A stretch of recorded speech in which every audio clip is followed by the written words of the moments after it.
Tumsifu Yesu Kristu. Uhuru wa Yesu. Mola yaseba tuitikie wote myesu.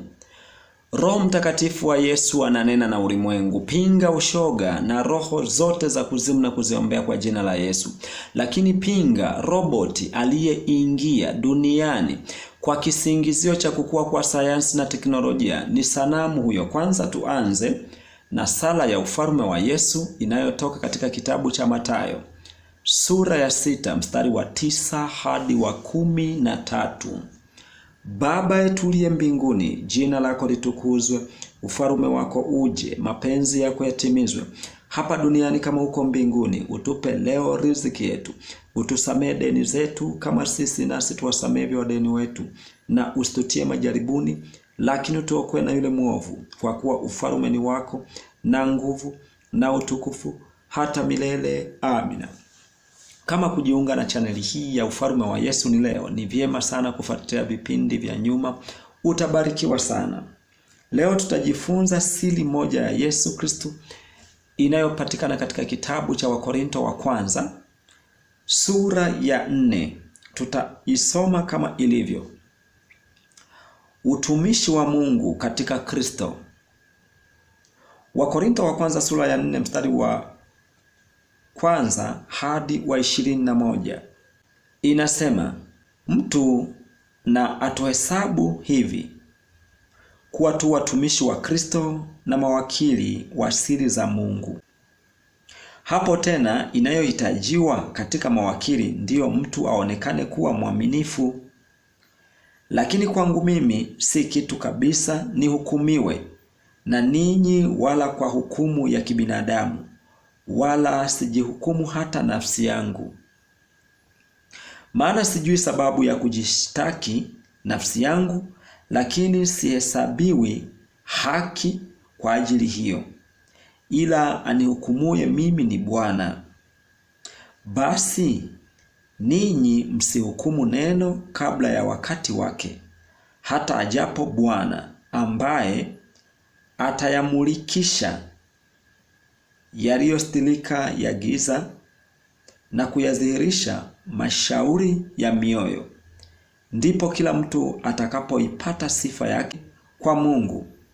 Basi ndugu, mambo hayo nimeyafanya kuwa mfano wa mimi na Apolo kwa ajili yenu, ili kwamba kwa mfano wetu mpate kujifunza kutokupita yale yaliyoandikwa, ili mmoja wetu asijivune kwa ajili ya huyu kinyume cha mwenziwe. Maana ni nani anayekupambanua na mwingine?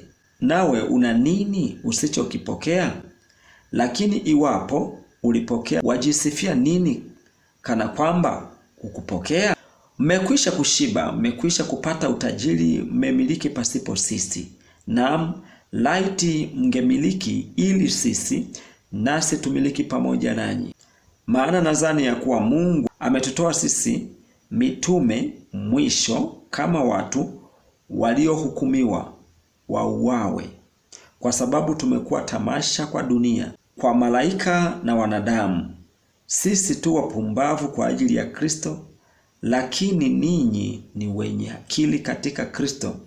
Sisi tu dhaifu, lakini ninyi mna nguvu. Ninyi mna utukufu, lakini sisi hatupati heshima. Hata saa hii ya sasa tuna njaa na kiu, tu uchi, twapigwa ngumi, tena hatuna makao. Kisha twataabika tukifanya kazi kwa mikono yetu wenyewe. Tukitukanwa twabariki, tukiuziwa twastahimili, tukisingiziwa twasihi. Tumefanywa kama takataka za dunia na tamaa za vitu vyote hata sasa. Siandiki hayo ili kuwatahayarisha, bali kuwaonya kama watoto ni wapendao. Kwa kuwa ijapokuwa mna walimu 10,000 katika Kristo, walakini hamna baba wengi. Maana mimi ndimi niliyewazaa katika Kristo Yesu kwa njia ya Injili. Basi nawasihi mnifuate mimi. Kwa sababu hii nimemtuma Timotheo kwenu, aliye mwanangu mpendwa, mwaminifu katika Bwana, atakayewakumbusha njia zangu zilizo katika Kristo, kama vile nifundishavyo kila mahali katika kila kanisa. Basi wengine wamejivuna kana kwamba siji kwenu, lakini nitakuja kwenu upesi, nikijaliwa, nami nitafahamu si neno lao tu waliojivuna, bali nguvu zao. Maana ufalme wa Mungu hauwi katika neno, bali katika nguvu. Mnataka vipi? Je, kwenu na fimbo, au nije katika upendo na roho ya upole? Nini tunajifunza hapa? Paulo anatuonyesha jinsi mtumishi wa Mungu kwa kweli alivyopitia changamoto, lakini pia anatuonyesha jinsi sifa ya mtumishi wa Mungu jinsi alivyo. Tukianza kufahamu sifa ya kwanza, mtumishi wa Mungu wa Kristo ni kama wakili wa siri za Mungu za ufalme. Lakini kitu kingine, mtumishi wa Mungu ni kama wakili wa siri za Mungu. Lazima awe mwaminifu kwa Mungu wa mbinguni. Maana yake ni nini? Asijitukuze mwenyewe katika huduma yake, na anapaswa mtukuze Mungu kwa sababu ndiye aliyempa huduma. Lakini kitu kingine tunakipata hapa, anatakiwa akubali kuwa tamasha kwa wanadamu ili Mungu atukuzwe. Mfano, akubali kuchekwa na kudharauliwa ili Mungu atukuzwe. Pia mtumishi wa Mungu anatakiwa akubali kukosa vyote ili ampate Yesu Kristo na ili Mungu wa mbinguni atukuzwe. Zaidi ya yote tunakumbushwa mtumishi wa Mungu kutukuzwa kuliko Mungu ni dhambi. Tena ni kama tu ile ya shetani kutaka kupindua kiti cha Mungu wa mbinguni. Ni sawa na hivyo.